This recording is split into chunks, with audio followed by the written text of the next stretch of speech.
Ne tobaki toye ko accompagner bandeko na biso bautaki mboka Johannesburg, Dirba, Pretoria po ete bazonga bipai bango bakosala.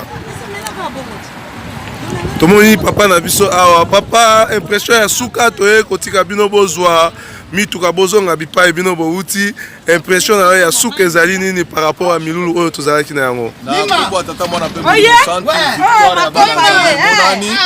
tosali musala kozonga na jugu banda kande bande kola merci na makambo nyonso oyo basali na biso Nzambe apambola bana Cape Town Nzambe pe apambola biso so tozozonga toyebike musala eza musala nde bandi po totonga nkamba totonga pe awa esika tozo kovanda ndenge papa waki na biso musala na nkamba totongi nkamba totonga pe awa tokende makambo tozana ngo tosepeli mingi fête na biso esalaka 3 jours lelo ezali 3e jour topesi yongo nga osouhaiter Noël na bandeko bakimbangiste nyonso oyo bazali na mokili mobimba. Noël na biso nyonso biso bana Afrique Sud lelo 3e jour tosilisi musala tokomi kozonga po na lobi tokozongela misala boyebi ka makambo ndenge ezalaka na mboka mopaya. Mais vraiment topesi merci na mokili mobimba merci ebele na tata Nzambe nkolo papa molimo mosantu tolobi ete mapamboli ekita biso bana Afrique Sud afongola po tosalela ye. Merci papa. Merci beaucoup papa. Malgré bagagner biso DM kuna bazwa Mama Bibishi liloba suka tomoni bokomi kokende soki liloba suka ezali ndenge nini milulu eleki ndenge nini. Bon, na kombo atama pe molimo santu tokomi na départ na biso toyesi na kimia tozozonga pe na kimia na eliki ya pasi mokimba okiangani ya solo molulu penza ya biso elekani 100% tozwi réussite kaka ndenge moko papa lobaki en tout cas tozwi réussite Afrique du Sud tozwi réussite makasi nde nakoki koloba bongo vraiment na oyo etali Noël parce que lelo ezali 3e jour nini okikola bana papa simoki bango à travers le monde oyo etali Noël na koloba bana papa simoki bango à travers le monde mapamboli ete ekitaki banda le 25 mai mais particulièrement na biso bana Afrique du Sud toza koloba boye papa atikela biso maloba mibale alobaki na biso bana na nga soki botelemisi biso lingomba na mboka wana bokozwa eloko na topesa na mokili te yango nde toyaki kosala toyebi ete eloko yango asakiseli biso towelisa tomoni bazozela bino kuna vraiment tosepeli mingi toboyi togarde bino tande tokutani na bino mbala ya nsima. Merci. Nde tozali koloba mokili mobimba deja tosusu mapamboli vraiment tosepeli makasi biso bana ya Cape Town na boyei na bino totombeli bino mpe bozongi malamu tata Nzambe ko tata Simoki Mangu abatela bino na bana Cape Town atoka boyandi malamu tozuya malamu mpa na bino. Merci beaucoup. Thank you.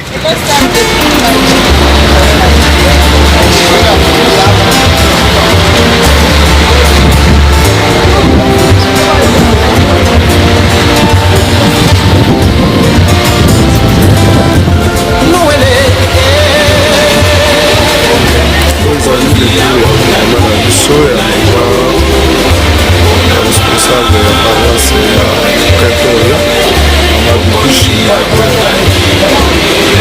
Naza kuelisa bayaki Mbengo, Ikamboka Pretoria, kino na mboka ya Cape Town, sur le geste autona, kuna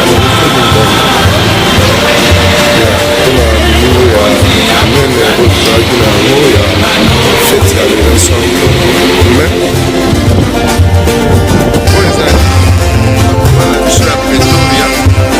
Mama Bibishi responsable ya paroisse ya Pretoria Mobembo eleki très bien nde tobimaka bango yango oyo Nzambe na biso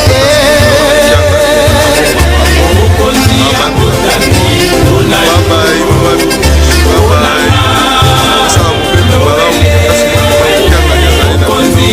kasi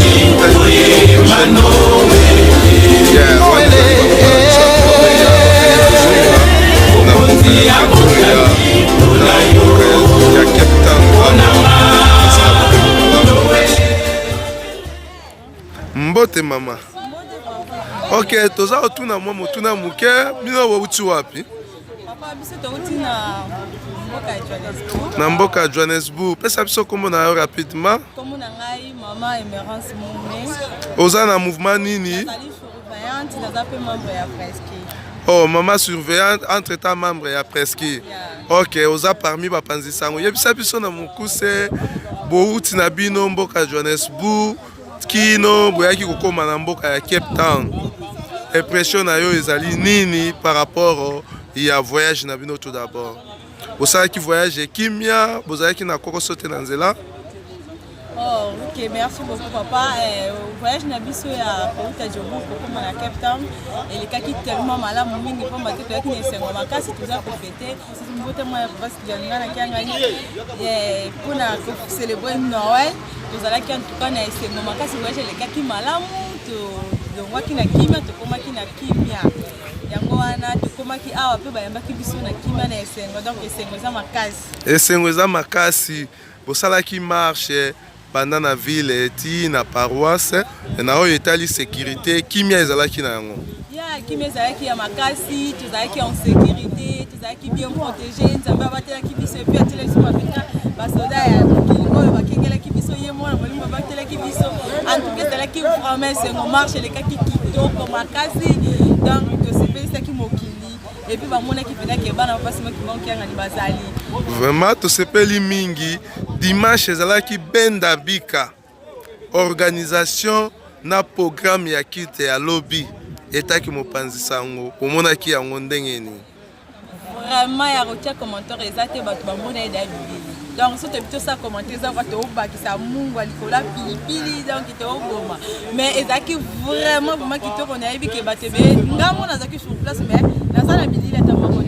Na surtout que par-ci par-là ba bilili na ba stati ki malamu ki kitoko ba groupe nyonso ba assisté ki malamu en tout cas nyonso le ki vraiment kitoko makasi da commentaire mingi ezati liloba na yo asuka epa bana tata Smoki Mbangu pour na fête ya Noël parce que lelo ezali 3e jour toza ko continuer fête na biso ya liloba na ngai asuka ezali ke Nzambe apesa bato makasi soki yo pote pas un soir pour nous sala likambo na ye akopesa su makasi koleka biso toye toza na ngo mingi pete toza na pe ba moyen te biso totikali tosala effort soki babengi biso benga mi ya boye toyebi ke toza ba difficulté to ba problème belé mais to tsanza mene pour to senga nzamba sunga biso pe to participer po ba voyage ya boye ba fête ya boye ezala ba fête ko profiter ko senga nyoso to na mo posa ko nzamba kanzela biso na sengi na bandeko batikala kimbala sima batikala te po biso to moni bango ba rite ya bo mais na molimo bazali mais na bunzo te bantu ba barata ba sta effort ba ya vraiment ce que vous souhaitez Noël et pas bana tata Smoki Mbangu à travers les mains.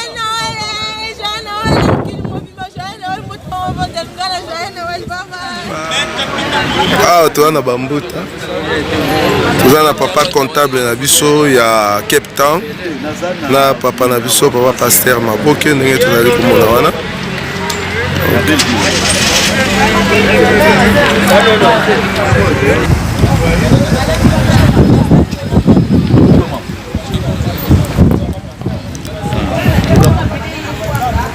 Oui, mbote papa. Ok, opesa biso kombo na yo noki. Ok, kombo na ngai ezali Ramzazi.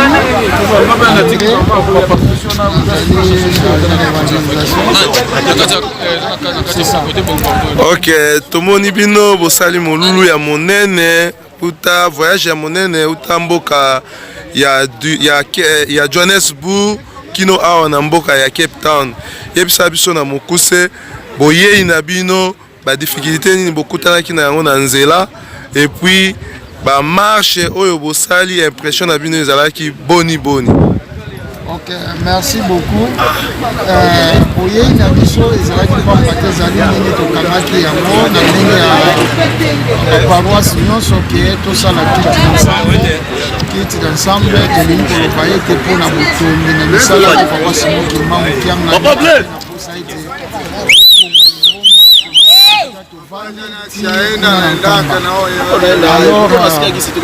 nde tomonaki ete toprofite na yango tosala kid ensemble na date ezali ya botama ya papa Mwanza oyo ezali ete ya solo nkolo Yesu ayaki lisusu na mokili mpona mbala mibale yango etombaki ezalaki mokolo mwa samedi toprofitaki na yango mpo tosala kit ensemble kit wana ezwi biso le 25 mpe le 26 na bakokoso tokutani nango kokoso pena na koloba ete taki bana nzambe kokoso ezali te parce que toresir tokomi na Cape Town tosali oyo nzambe abongisaki asengaki ke tosala tosali yango malgré toatteindre eloko oyo vraiment oyo biso tolingaki te me nzambe ye moko ayebi peut-être mbala ya nsima mais kokoso pena toza nango te retard ezali ke bato mosusu batikalaki bamosusu bampeshime ezalaki na misala bamosusu maladi bamosusu baprogramme ndenge na ndenge yango na batuli batikali mais sinon te tolinga tozala pena a grand nombre. Ok, merci mingi papa. Marche salemaki dimanche uta na ville kino na paroisse esika tosambelaka tomonaki na nzela mindele baindo bazali kokamwa etake chargé ya évangélisation impression na yo ezalaki boni na kotala ndenge bana ya tata Simoki Mbangu baza kotambola et puis bato bazali kotala biso na nzela mobimba. Non, à vrai dire, marche ezalaki kitoko, mais ngai na makanisi na ngai namonaki ke marche wana soki tosalaki yango vraiment samedi peut-être ngai koleka na oyo tosalaki samedi dimanche pardon mais dimanche oyo ndenge namonaki bato bazalaki ya kokamwa problème ezali kaka ezalaki na temps na part ya évangélisation ke bien tozalaki koévangéliser bato wana bamona ete bazalaki na mituna te bazalaki na temps te mpo bamisu bazalaki lokola kobanga bamosu ezalaki ke tokoaproche bato ndenge nini mpo tosola na bango mais Cape Town apreparaki yango kitoko asali na baflake oyo ezalaki badrapo tozalaki nango ya mike na signe ya papa Mbanza ezalaki mais tokoloba ete le 25 ezali na signification mibale parce que mbotama ya nkolo Yesu ndenge nalobi eza na signification mibale pardon eza na signification mosusu te nkolo Yesu mbotamana ezaka moko eza mibale te donc nkolo Yesu akobotama mbala mibale te na mokili abotamaki ka mbala moko ndenge moko alobaki ete molimo santo akoya akokungola akoyebisa bino makambo nga nayebisi bino te molimo mosanto aye alakisi biso ayebisi biso ete tala date ya nkolo Yesu abotamaki ya sikisiki ezali le 25 mai pas le 25 décembre yango tozali kocélébrer date wana mais eza kaka tozoloba mpo na date to tocélébrer date na ye mais mission na ye oyo ayelaki ezali yango mpe ezali question na biso ya suka oyo tolingi totuna secret nini oyo ekangami na nsima ya date ya le 25 mai. Ok, merci beaucoup papa pour na mituna. Secret ya date ya nkolo Yesu d'abord tozali kosepela yango pamba te ezali elaka oyo tata Nzambe apesaki na kati na mokili to na bana Israele to na bayuda ete nkolo Yesu akoya na kati na mokili po alongola bino na pasi alongola bino na makambo oyo bino bozali na yango mpona kobikisa mokili yango wana nde sengo na biso ya kosepela mbotama ya nkolo Yesu mais malgré mokili oyo ezali ete bamisioni to bakatolike bayaki bazwaki date wana oyo ezaki ya koyamba nkolo Yesu me bango basalaki yango ekomaki date oyo ya kobengana mwana Nzambe na kati na mokili mpona koboma ye miso na ye sila sikoyo biso ntango tomoni yango te nature ya liboso ntango ayaki négligence ezalaki mingi na bandeko na biso wana bayambaki nkolo Yesu malamu te balukelaki ye liwa me biso ntango aye kozonga mbala mibale tolingi kolakisa bango ete ndenge alobaki ete akolongola bokonzi na maboko na bango akopesa yango na libota oyo bakobimisela yango mbuma yango biso nde tozali kolakisa ete libota yango nde ezali yango oyo fo toyamba nkolo Yesu na esengo nyonso tosepelisa ye na mbotama na ye na date na ye. Vraiment tosepeli mingi na ba intervention na yo tokokanga bino tango te parce que tozwi bino à pied levé liloba na yo ya suka parce que fête ezali ko continuer lelo ezali 3e jour liloba na yo ya suka epai ya bana ya tata Simoki Mbangu à travers le monde. Merci beaucoup. Liloba na ngai ezali ya suko na koloba ete tobosana te. Nkolo Yesu sima ya mbotama na ye baluki koboma ye akende akimelaki na Afrique. Kuna na Afrique tobosana te amemelaki bango mapamboli esika ya akendeki na Afrique. Donc mapamboli wana na date ya lelo tozali na mapamboli wana ezali ete Nkolo Yesu akomaki na Afrique. Donc si quand on lobela susu mbotama te tozokolobela esika Nkolo Yesu azwaki mapamboli na ye makambo na ye nyonso akei nango na Afrique kovanda na Afrique mopepe ya malamu makambo ya malamu boyokani bolingo kati na bato yango Nkolo Yesu amemelaki bango ayaki kozonga na kati na mokili ya bayuda mpona kolakisa bango ete oyo bino bolingai kosala yango te nzambe abomisaki donc nazongi mpona kolakisa ete ya solo nazali mutu te nazali mwana nzambe yango wana ndazongelaki bango donc biso totelema tokele liboso tobosana te likambo ya Nkolo Yesu tokanisa te bato nyonso bakosepela na yango ndenge baboyaka na ntango makala na biso mpe bato bazali si bazwi makanisi wana ya mindele baza na yango mpona koboya papa yalonganaki yanga donc biso balinga ye baboya ye toza kuna te maza deja na bato na ye oyo aponaki oyo bakotelemisa komona engonga na yango se ekoki na ntango makala nani yango oyo akotelemwa baloba ete dati wana te ezali boye mais lelo na bandi ete soki totali presque bato mingi si barejoindre biso mais nanu babimi te bazokoya mingi mpe baza koyoka soni korejoindre biso eloko nini okoki koyebisa baye baza nano na mikakatano ya kokomprendre date oyo ya le 25 mai nini okoki koyebisa bango? Bon, eloko nakoki koyebisa bango likambo ya Nzambe bayoka yango soni te. Mokanda Nzambe lobi ete soki yo oyoki nga soni to oyokisi nga soni ngai mpe nakoyokisa yo soni na mokolo ya suka nakowanga na yo. Donc bayoka soni te likambo ya Tata Nzambe bayokelaka ngo soni te. Nzambe aza kaka souverain azali ebandeli mpe suka. Donc omata okita okokwea kaka na maboko na ye.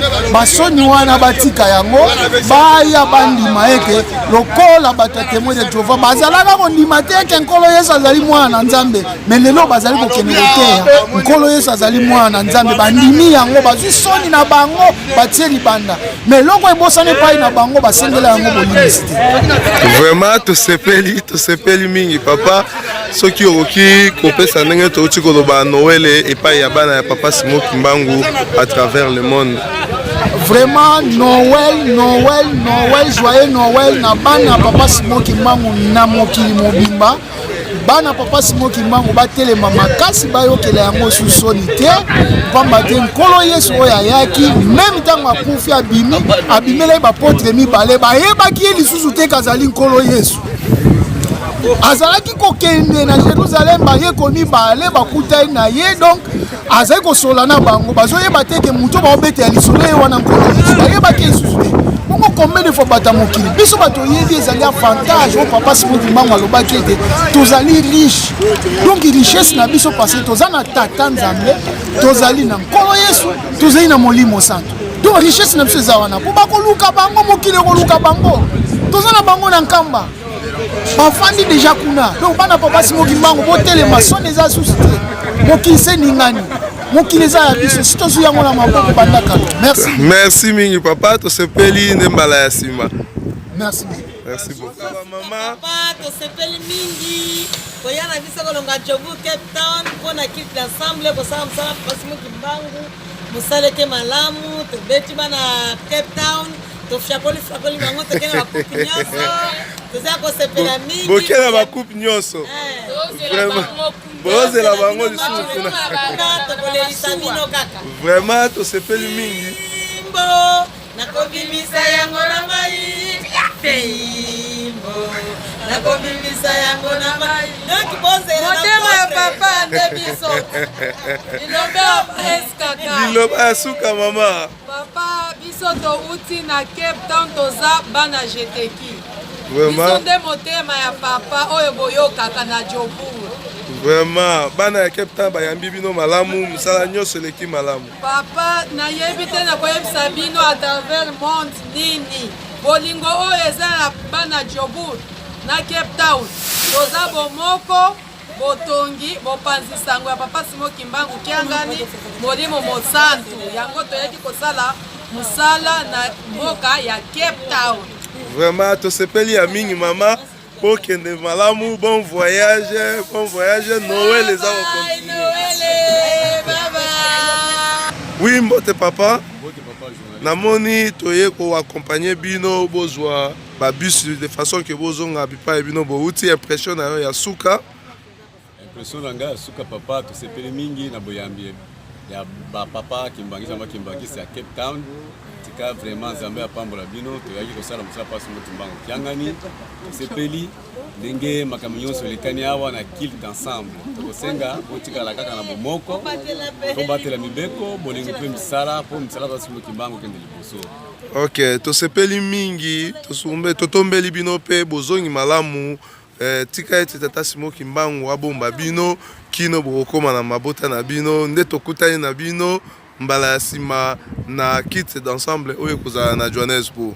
Vraiment papa, en tout cas Cape Town bara mibale oyo tokutana na Johannesburg na le 12 octobre tosengi bino bana ya Cape Town bosala makasi bosala vraiment makasi bobunda soki bokozinda na mai bozinda na mai po bozwala boyala mwa eloko boyala so maboko pamba te biso tokai kuna ezali mondata tokai kobongama po match retour ezala vraiment lisu 2-1 te ezala peu près 5-0 vraiment on dit matin musala ezosala bakuna na jubu bazobongama kutu ba mama mingi ya dirigeant biso baleli tango bayoki dirigeant Joburu a poli Cape Town a longi en tout cas bazo regretter bali papa soki bakoya baya pas moins de 20 sinon bako regretter vraiment. En tout cas merci mingi papa tosepeli botika malamu tokei. Merci beaucoup bosala pe mobembo malamu. Merci papa.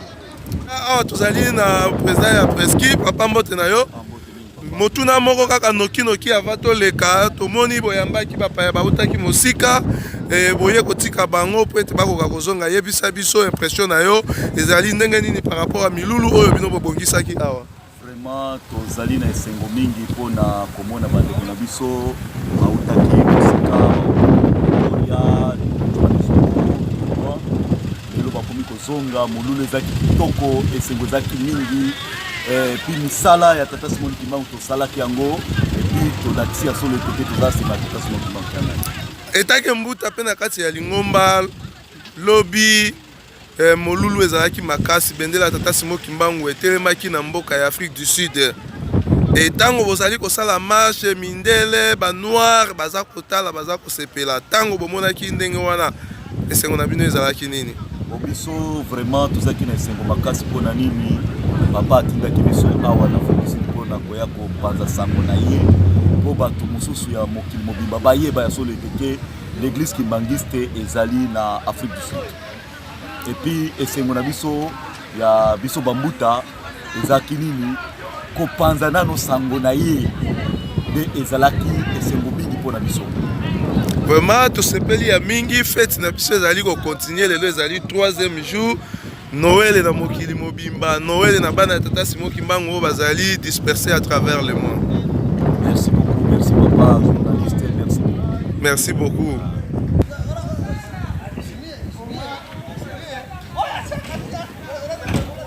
C'est papa de Texas.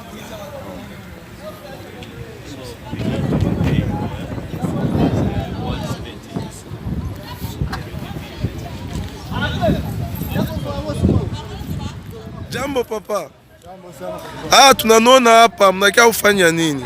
Hapa tunakia kusindikiza wandugu wetu wa Johannesburg, wa Durban, wanataka kurudia province ya ndani ya Durban na Johannesburg. Tunafurahi sana, utoneshe kiloko maseremoni ya feti ya le 25 Mei ilipita aje na banduku wetu benye balitoka mafashi mingi mingi. Kwa kweli kwa mimi naweza sema kwanza namshukuru Esther kwa kuwa alitulinda mwaka 2018. Lakini tena tunafika tena mwaka 2019 Papa Simoki Mbangu tunampigia merci sana. Tukiona tena tunafika tena le 25 ya 2020. Tukutana tena rencontre kama vile ya tulikuwa jana. Tunaweza kufurahi sana kwa kuwa jana tulipata kazi moja kitoko sana. Tulianza defile. Wazungu walikuwa barabara walikuwa naangalia watu banwari walikuwa barabara walikuwa naangalia banoki maiste walikuwa mingi sana. Asiwa kimangiste tulikuwa kuona kupanza sango ya Papa Simoki Mbangu na mboka. Vraiment tunafurahi sana. Nini utaonesha watoto wa Papa Simon Kimbangu benye bino natungalia à travers le monde? Ya tunaswete sisi watoto wa Papa Simon Kimbangu na Afrika Kusini. Tulikuwa hapa Afrika Kusini ajili ya kutangaza jina ya Papa Simon Kimbangu ijulikane kabisa na ikuwa encore. Na tuko na besoin kumfara ya Afrika Kusini ikuwe nguvu tuendelee monde na wengine wale wote nia kutumia kazi ya Papa Simon Kimbangu Afrika Kusini. Tuko na besoin bakuye tufanye kazi ya Papa Simon Kimbangu. Okay, tunafurahi. Papa, jambo wenu hapa. Jambo sana baba. Habari zenu? Okay, tunauliza tu ka question moya par rapport ya journée. Mnaona aje le 25 mai marche kilte ilipita aje hapa? Le 25 mai vraiment ifanya ile kazi donner juu ya kuwa huku Cape Town juu ya kuagremente le 25 mai vraiment kila kitu yote ilipitikana mzuri, tulifanya kazi ya Mungu kama kawaida. Mwe mnatoka wapi? Mnatoka ku Durban, Johannesburg bien Pretoria? Sisi tunatoka Johannesburg. Okay, muko ba musicien? Ndio, tuko ba musicien. Okay, namuna muliona defile ilipita, batu balikuwa nanungalia, wazungu, waushi walikuwa nanungalia, ma impression yenu ilikuwa je? Impression yetu tuliona kabisa kazi ya Mungu iko naendelea mbele. Tuko nafanya kazi ya Mungu kama kawaida. Ndio maana tulikuya juu ya kuagremente kila kitu yote. Vraiment inaweza mambo yote ilikana mzuri, tulipiga muziki kama kawaida. Kwa sababu sisi ni wa musician tunapaswa ndio kazi yetu kupiga muziki. Tunafurahi sana kama utapasha sema Noele kwa watu wenye wanatungalia. Tuka Noele na kwa Papa Belami na bengine bote benye tuliacha Johannesburg, Papa Heritier bote biko pale, ndio tunabandia Noele napo na watu wote wa Bukavu, fasi nyingine este kule kwetu. Vraiment Noele kabisa. Tunafurahi sana papa. Tunafurahi sana na chie. Asante sana. Jambo papa.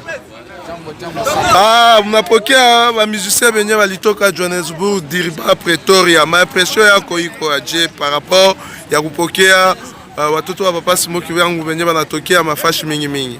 Tunafurahi sana na tunashukuru sana tangu tunafika hapa. Wanatafuta tunaelekea sana. Lakini fete ilipitikana salama. Tunapenda kuadvertise jina ya Papa Simon Kimbangu na tukoona kisi watu wengine watuangalia na piko wa kimbangisto wengine huku nje lakini hawajui sasa hiyo masha na wasaidia tupate. Dimanche kukanisa tulisikia kabisa muziki ya Tata Simon Kimbangu ilipikiwa kabisa mufaso moya. Watoto wa Cape Town banafurahi sana. Mulijiprepare ya konsekanse juu ya kupokea watu wa Johannesburg na Durban. Vraiment tunafurahi sana. Tuko na continue fete yetu ya Noël, leo iko 3e jour. Kama utapasha sema Noël kwa musicien bote binye bunawacha ku Kongo, benye biko kubulaya, benye biko fashi yote, Noël ya mwisho papa. Tunasema Noël tena Noël wa Songo wa Burundi, watu wote Cape Town.